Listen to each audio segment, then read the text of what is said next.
Hello gorgeous, welcome back. Hello if you're new. Today I wanted to share with you guys 7 things to do before 2023. Can we take in the fact that we are almost into the new year, which is completely mind-blowing. I feel like 2022 went by so fast. I feel like 2022 was definitely a year of growth for me, and I'm excited for the future. But I wanted to share with you everything that I will be doing before the year 2023 hits, and I think it's always great to do some things to set yourself up to go into that new year so that you can have the best year possible. I hope this is useful. Thumbs it up if it is, and don't forget to click the subscribe button. I do post every single Tuesday and Thursday. Comment down below what your New Year's resolution is. I'm really curious to see what everyone's New Year's resolution is for 2023.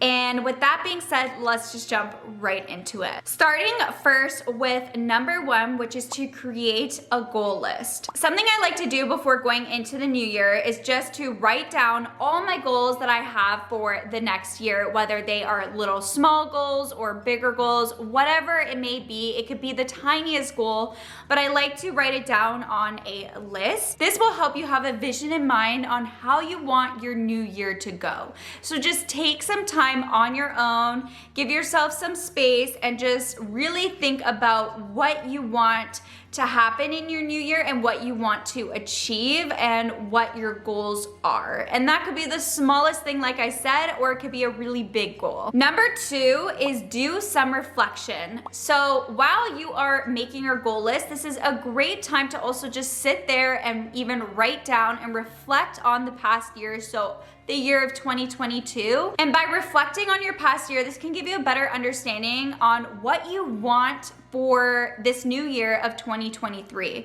So this is a great time to kind of reflect on what went well in the year, what didn't go so well, and things that you might want to change or do differently in the new year. This is also a really great time to revisit your 2022 goals that you have. And if you do revisit, and let's say you didn't even look at your goals or you didn't achieve as many as you wanted to achieve, don't make this a time of feeling guilty. Make this as just a time as even just recommitting to those goals if you didn't achieve them and you still want to. Don't be so hard on yourself, and just take this as a learning experience.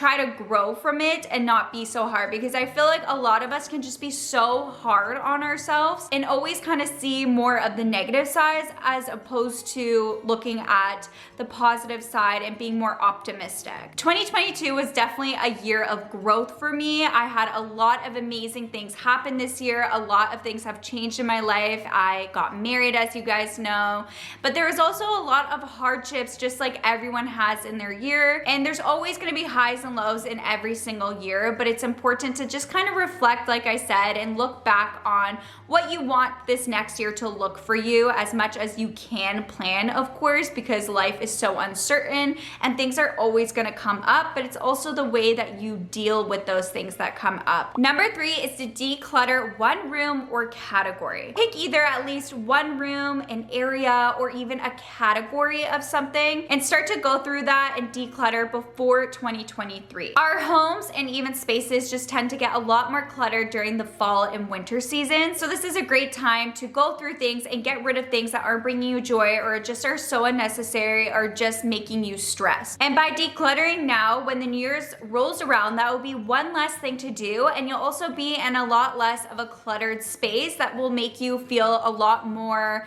productive and also make you feel a lot less stressed, because when you of course have a bunch of stuff, I find it can be a little bit suffocating in the sense that you just feel cluttered in your mind, and a clean space or by decluttering is going to make you feel so much better. And that leads me to number 4, which is to also do a digital clean out. So I am definitely one that always needs to do a digital clean out, and definitely have to do one right now. And this means getting rid of apps on your phone that you no longer use, clearing up your desktop, even getting rid of photos that you no longer want, getting rid of your emails. If you're anything like me, you have thousands and thousands of emails just piling up. Another thing that I like to do is even just getting rid of to-do lists or for me specifically, my notes app, I do a lot of to-do lists on there and just write a lot of things. And there's just a lot of notes that I could totally go through and get rid of. So this is something I always like to do as well before going into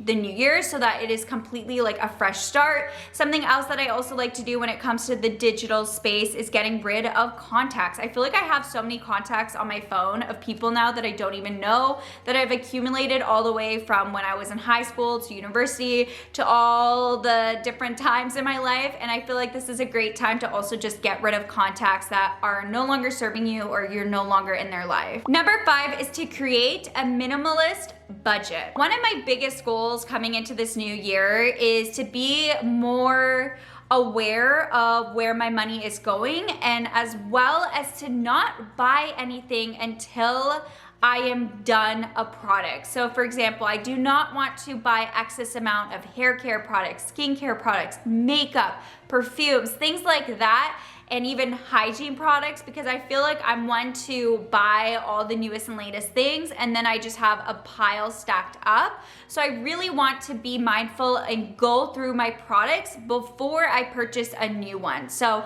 I have been the last couple months already doing this, where I've really been trying to use up a lot of my products, use up my makeup products, use up my skincare products, my hair care products. And I actually have gone through so much this year because I bought a lot less products. I really lately, especially within the last few months, really have been buying product only if I'm completely out of it, which, to be completely honest, really hasn't been much because I've just been using what I already have. I don't want to have a bunch of stuff. I notice being surrounded by too much just makes me feel overwhelmed, and I like it when it's a lot more minimal and you don't have a bunch of stuff that ends up piling up, and it doesn't even look good to the eye, it doesn't look good to the pocket as well, and it's just a great way to also save money. Something that you could do is make a plan also on how you could save more money in this new year. Prices of food and just products and just everything has gone up so much, and it's becoming really overwhelming. So it's important to have a good financial plan and have a budget plan. So something that I like to do is go through my monthly expenses. This can be really time consuming, but writing down everything that you typically pay for every single month and seeing where you can make those cuts and seeing exactly where your money is going and where you can save money in which category, because this is going to help you in the end save hundreds and thousands of dollars throughout your year if you just try to reduce the cost of your everyday living. Number 6 is do some exercising. So many of us have a goal in the new year to always exercise and maybe lose weight or have a lot of fitness and health goals. And we like to start it on January 1st. This is like such a meme. I feel like it's just such a thing that happens every single year. But something I totally recommend is to start now. Every day represents a fresh start. You do not have to wait till January 1st to start this new goal or of exercising or just being healthier. You can start doing more exercising now. So by the time the new year comes, you already have that habit and you just have to keep it up. So you could do anything from going out for more walks or being more active on the weekends, getting more steps in. Something that I really want to do in the new year that I really have been looking into is yoga and Pilates. That's just something that I've been really interested in, and I never really used to do that form of exercise, but I totally have been wanting to start it.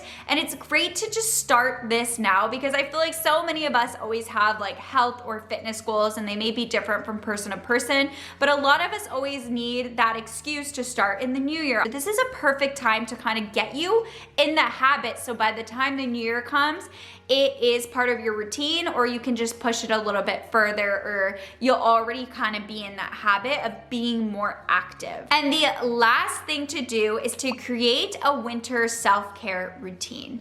So the winter blues is a real thing. I know for myself, I definitely deal with this. It'd be a time where a lot of us struggle with the lack of sunlight and with it being so dark for so long and being so cold. I live in Toronto. It is so cold here in the winter. It's freezing. It's always it gets dark really early, and a lot of the times you can feel really blah during the winter season.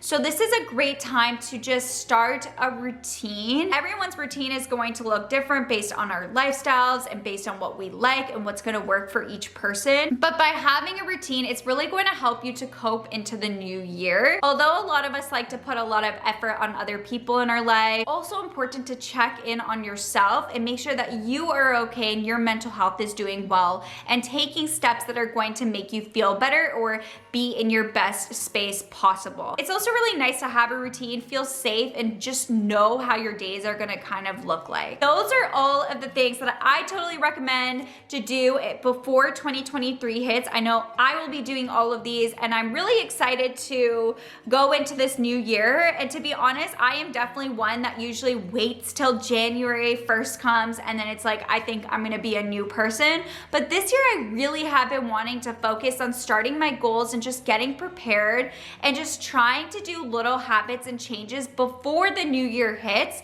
so that when the new year comes, you just kind of keep it up and you've already formed a lot of great new habits, or you've continued to stick with your old habits that have been helping you to have the best life possible. Don't forget to click the subscribe button. I do post every single Tuesday and Thursday.